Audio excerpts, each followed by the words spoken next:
Good morning, and just want to start by saying that saw where Torrey Smith is stepping away from the game, and just want to congratulate him and his family. It's a great opportunity for him in his next chapter of his life. He helped us win a championship, and he's a great man. Hey, Doug, Atlanta. There's still a lot of coverage for Rick Stanton, and what kind of problems does that present? Yeah, this is still a lot of one high defense. Bob Sutton is there as well as a senior advisor, and there's you can see a little influence of Bob Sutton a little bit with some of the man-to-man stuff that he did in Kansas City, but still a lot of the single highs. The issues you have is there's a lot of vision on the quarterback, obviously, and eyes are back on him, and reading where the quarterback's looking. So we got to be very disciplined in our route running. Quarterback's got to be on point with progressions and getting through those fastly, and then of course trying to beat the rush. In the 3 games you played against the Falcons here, Julio's had 3 good games, but you kept him out of the end zone, you kept their scoring down. What's been the approach, would you say? Well, just that. Keep him out of the end zone. This is a dynamic player, and we've faced guys like this before, and it takes, on defense, it takes all 11 on every play. Obviously, you got to know where he lines up, and then you just have to do your job, do your assignment, be focused on the details of that defense, that particular down. Obviously, if we can disrupt the quarterback, it helps, but we know he's going to get his. He's a great player. We just try to do our best to corral him and keep him out of the end zone. Doug, Fletcher Cox was on the injury report. Is that related to the injury that he was coming off of? What's his? Yeah, it's just related to that. Nothing serious, nothing more than that. You had a couple, 2 running back stats in the first half last week, which you hadn't shown a lot last year. What do you like about those? A little bit of versatility. I like our running backs. I like having Sproles, and whether it be Miles or Sproles and Corey or Jordan out there, utilize their strengths. It can sometimes cause matchups on defensively, but in our case, utilizing both kind of Darren's route running ability with, say, Miles' running ability at the same time. Doug, you mentioned the other day looking into what causes foot injuries.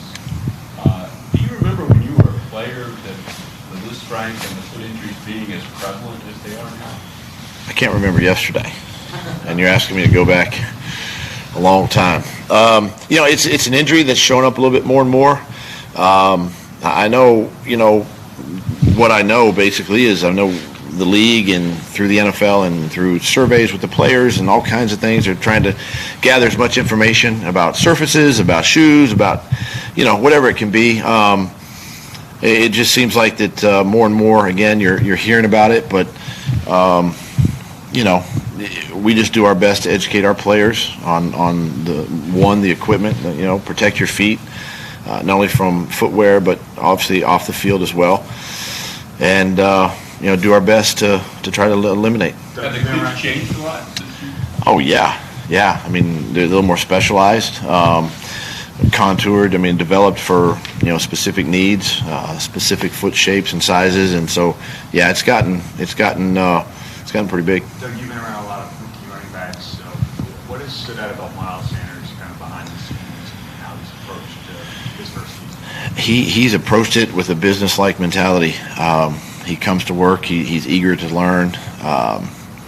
You see it in the practice when he takes it from the meeting room to the practice field. I think where he's really gotten better, one is his ability to catch the ball out of the backfield, and 2, just pass protection, blitz pickup, and that's hard, in this league when things happen so fast. And he's done a really nice job of that. But his demeanor is businesslike, and for a young player to come in and approach it that way is special, and it's also a reflection of Deuce as well, coaching. I know it's tough to lose in the league, but have the experiences from the last 2 years losing key players kind of prepared you guys for coming off this? Yeah, I think that because we've had that the last couple of seasons, we don't blink. The next guy or the next man up or the next guy in. has always been the mentality.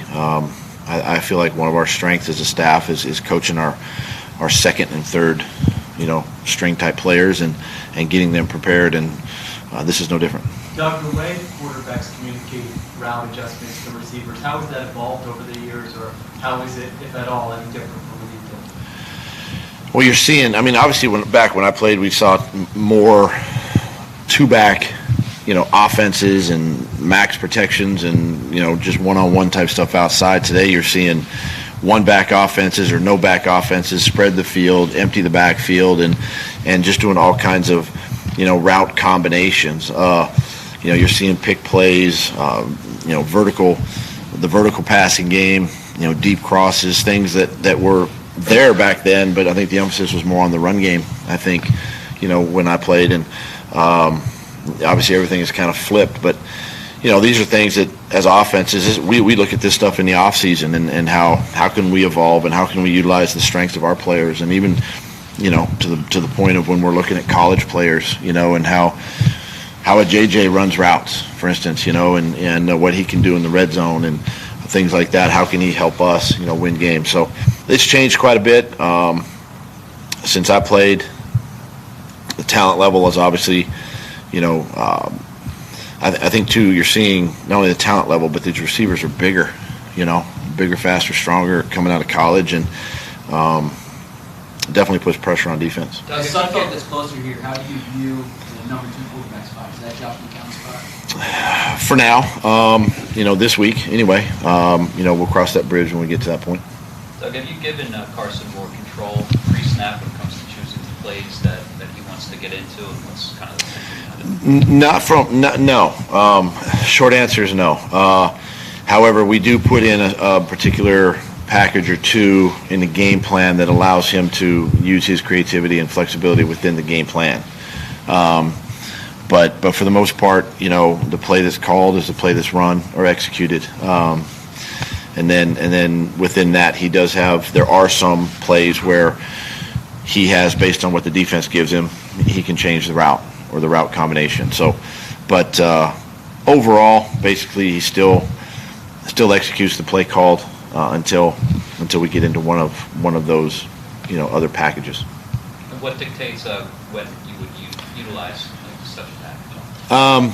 Sometimes, maybe when we're struggling on offense, need to get a spark. A lot of times in our hurry up stuff, we allow him to kind of take it over, and just what he's seeing and putting guys in position. We help from the sideline. I give him, a play from the sideline that we know has a couple of options on it, and then he can change, one or multiple options on the play based on our game plan, that week and that particular play. So it can be really any time during the game. There's really no set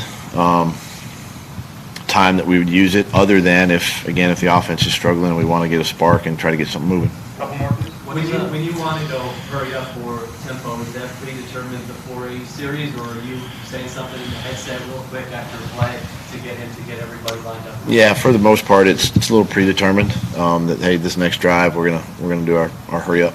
Yeah. Doug, you brought in Marcus on the practice squad.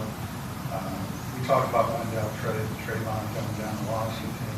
He was with Atlanta all spring and summer.